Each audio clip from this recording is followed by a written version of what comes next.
Hello everyone, welcome to my new YouTube channel, and today I'm going to be showing you a new video. So this video is going to be teaching you how to play an Android game.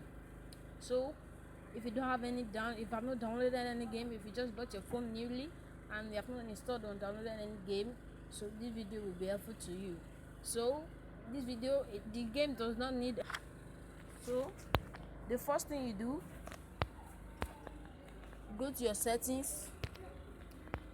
In your settings, you scroll down to the about phone.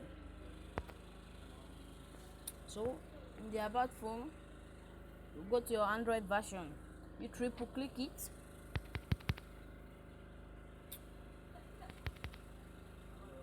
So after triple clicking it, something pops up called lollipop. Then you triple click it again and roll.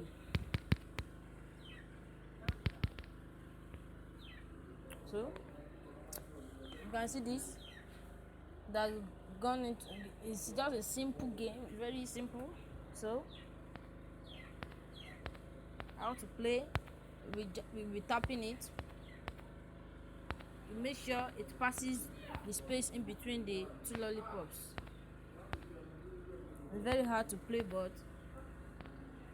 so thank you for watching everyone. If you like the video, please kindly click the like button, and please don't forget to subscribe in order for me to don't forget to subscribe and also hit the bell icon so that you don't miss any of my new videos. So thank you.